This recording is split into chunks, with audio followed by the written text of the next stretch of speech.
Seigneur parce que tu es Dieu. Merci Seigneur parce que tu es roi. Merci Seigneur parce que tu es Seigneur. Oh Seigneur, merci. Merci Seigneur Jésus. Adonai, merci pour ce matin. Merci pour ces moments dans ta présence. Merci pour ces instants, Adonai. Merci parce que tu as voulu que ce moment te soit dédié. Merci parce que tu as voulu que ces instants te soient confiés. Nous te recommandons ces moments et nous te prions de nous parler, de nous soutenir, de nous accompagner. Saint-Esprit, glorifie Jésus. Saint-Esprit, glorifie Jésus en ces moments. Glorifie Jésus, Saint-Esprit. Glorifie Jésus, Saint-Esprit. Merci. Merci Seigneur. Amen. Bien-aimés dans le Seigneur, je vous salue dans les noms précieux de notre Seigneur Jésus-Christ. Vous qui êtes du groupe Études bibliques et vous aussi la grande famille de la mission évangélique Emmanuel. Je vous adresse ce matin ou cet après-midi ou en séjour, selon l'heure à laquelle vous allez me suivre, cette courte vidéo pour nous annoncer notre programme de marathon des prières pour la fin de l'année 2024. Nous sommes déjà au mois de novembre et bientôt nous allons arriver au mois de décembre qui est le dernier mois de l'année et l'année 2024 va s'achever. Nous avons l'habitude de chercher la face du Seigneur. Excusez-moi. Et nous voulons continuer dans ces bonnes habitudes de prier et d'implorer la grâce de Dieu. Raison pour laquelle nous vous annonçons à partir de ce lundi 18 novembre notre programme de marathon de prières en jeûne et prière. Et les jeûnes dépendra de chacun de nous selon sa force, selon son courage, etc. Vous pouvez vous abstenir de telle ou telle chose. Si vous êtes malade, vous évitez ça, un peu de jus, etc. On verra comment le Seigneur va nous conduire. Mais nous voulons, avec le Seigneur, passer du temps pendant 21 jours dans la prière, en train d'implorer la grâce du Seigneur pour 2025, mais aussi le bénir et le glorifier pour 2024 qui va bientôt s'achever. Même pour les choses que nous n'avons pas encore vues, mais nous allons les dire merci par la foi, parce que lorsqu'il fait une promesse, il accomplit. Ce qu'il nous a promis en ce 2024, eh bien, il va l'accomplir. Tout dépend des temps et des circonstances. Raison pour laquelle Dieu nous a mis à cœur ces sujets qui est dans le livre de Job au chapitre 19. Je voudrais quand même lire ce texte. C'est un texte extraordinaire. Job chapitre 19, à partir du verset, je vais faire une lecture kangourou pour gagner un peu de temps. Job chapitre 19, verset 1er. Il dit ceci, Job prit la parole et dit, Job était en train de répondre à l'un de ses amis qui était venu le rendre visite alors qu'il était dans un moment très difficile de sa vie. Au verset 2e, jusqu'à quand affligerez-vous mon âme et m'écraserez-vous de vos discours?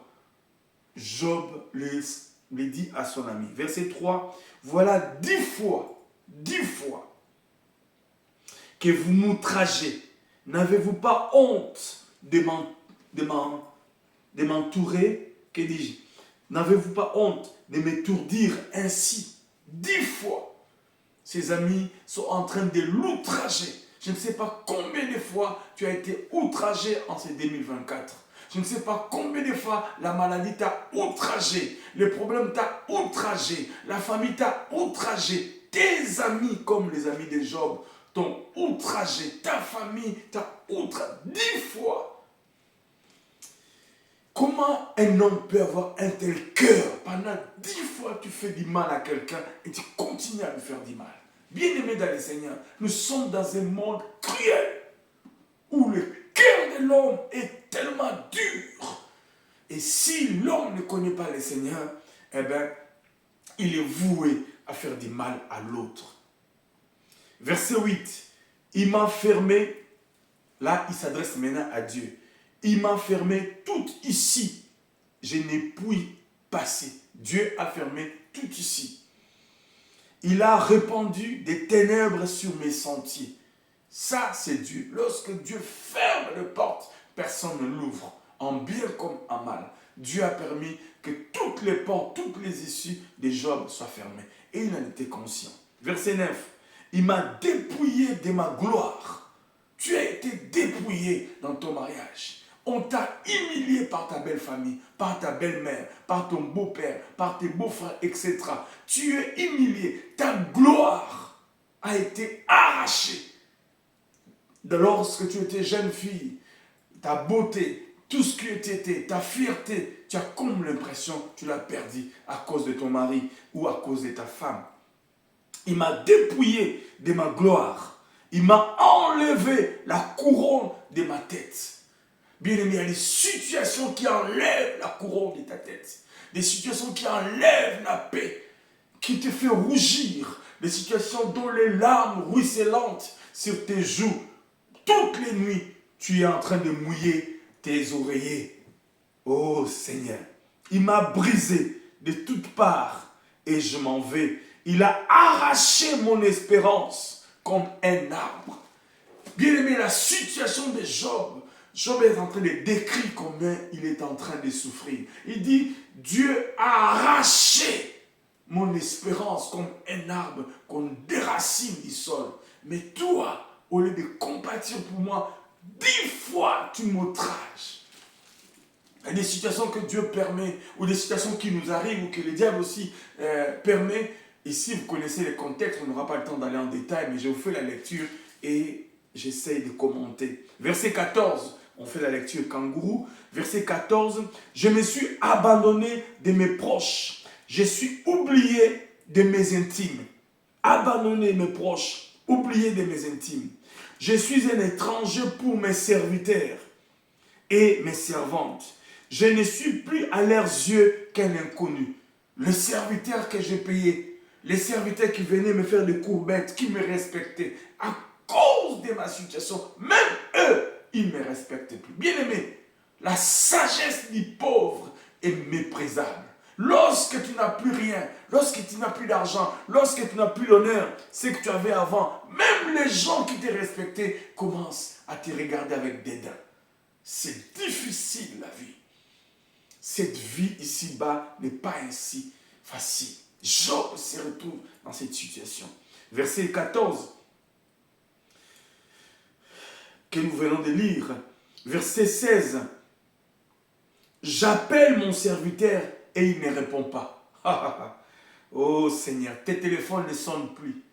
Les amis ne t'appellent plus parce que tu as perdu ce poste.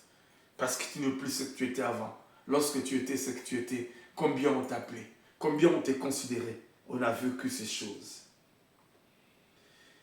Verset 17. Mon hymère est chargé à ma...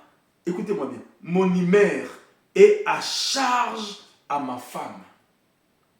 Et ma plainte au fils de mes entrailles. Même sa femme l'a abandonné à cause de cette perte de ses enfants, etc.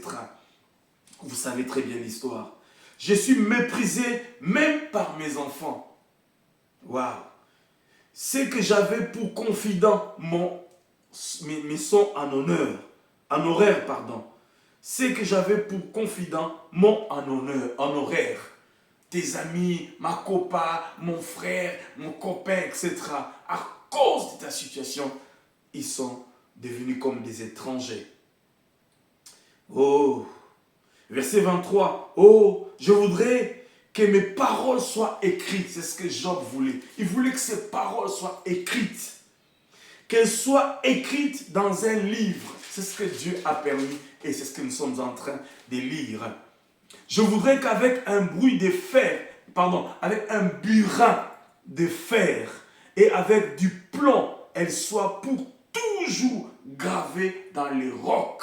Il dit que mes paroles, mon vécu, mon exemple, mon parcours, mon histoire soient écrits comme avec un burin sur les rocs, afin que cela ne puisse pas disparaître.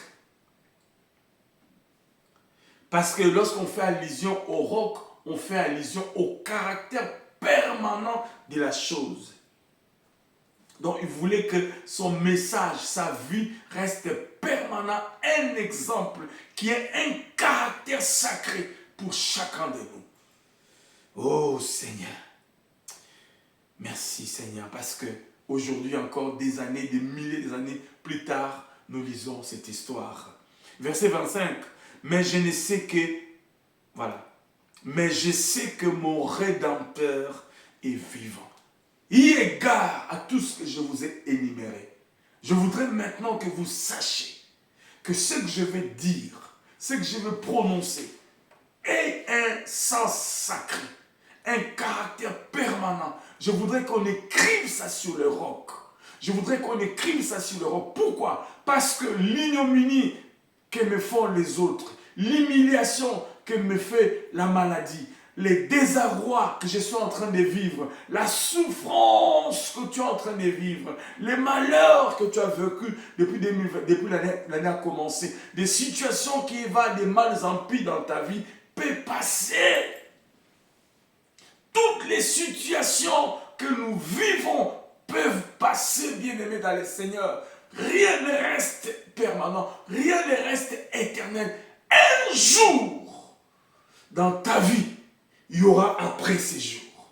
Il y aura après cet événement. Il y aura après cette maladie. Il y aura après cet échec. Il y aura après ces moments de pleurs. Il y aura après ces moments de larmes. Cependant,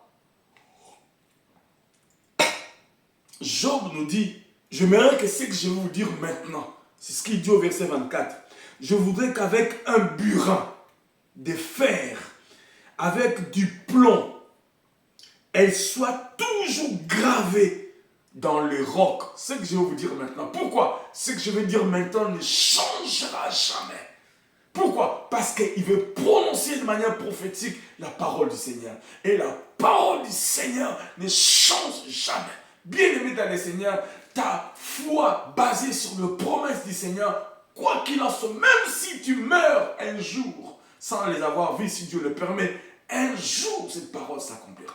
Joseph est mort plus tard, des milliers d'années plus tard, ses os sont rentrés dans la terre promise, comme il a dit. Et du reste, nous le savons, il avait dit à ses frères, avant de mourir, que je meurs aujourd'hui, mais lorsque le Seigneur vous visitera. Pourquoi? Parce que je sais, moi je m'en vais sur la voie des autres, de tout le monde, pardon, mais Dieu vous visitera. Et Dieu les a visités. Et Josué a pris les os de Joseph, ils sont rentrés dans la terre promise. Il fut 3, Caleb, Josué et les os de Joseph. Dieu est fidèle. Et c'est pour cela, Job dit maintenant ce que je vais vous dire, écrivez-les pardon, sur le roc. Bien aimé, c'est sur cette base de ces textes que nous voulons faire le marathon. Pourquoi? Parce qu'il dit ceci, mais je sais que mon Rédempteur est vivant et il s'élèvera le dernier sur la terre. Je sais que mon Rédempteur est vivant. C'est la parole que nous avons reçue du Seigneur. Bien-aimé dans le Seigneur, tout ce que tu es en train de vivre, tous les malheurs que tu as vécus, l'année 2024 va s'achever, nous allons l'oublier. L'année 2025 va commencer et nous commencerons avec elle et à la fin, elle passera. Tout passera ici-bas. Même la gloire passera. Même les succès passera. C'est ce qu'il est en train de dire. Même mes serviteurs ne m'écoutent plus. Même ma femme complote pour ma mort. Même mes amis ne sont plus proches de moi. Pourquoi? À cause de ma situation. La Bible dit la sagesse des pauvres est méprisable. Même les gens que j'appelais autrefois qui décrochaient rapidement les téléphones, aujourd'hui, ils ne décrochent plus les téléphones. Ou même eux, par ricochet, ne me rappellent plus. Pourquoi? Parce que je suis en train de vivre ce que je suis en train de vivre. Bien-aimé dans le Seigneur, ce monde est rempli des ingrats. Ce monde est rempli des ingrats. Et lorsque nous arrivons au verset 24, c'est là où il dit, maintenant ce que je vais vous dire, j'aimerais que vous puissiez l'écrire sur le roc avec un burin de plomb. Bien-aimé dans les Seigneurs, un burin de fer et avec du plomb. Le burin, c'est une matière en fer qui sert à donner une forme à une matière métallique. Ouais, avec un marteau, on peut couper, on peut donner des formes même des bois ou je ne sais pas quoi avec un burin. Et il dit que ce que je vais dire maintenant, écrivez sur des rocs avec un burin. Pourquoi? Pour que cela reste éternel. Qu'est-ce qui doit rester éternel? La Bible dit, mon rédempteur est vivant.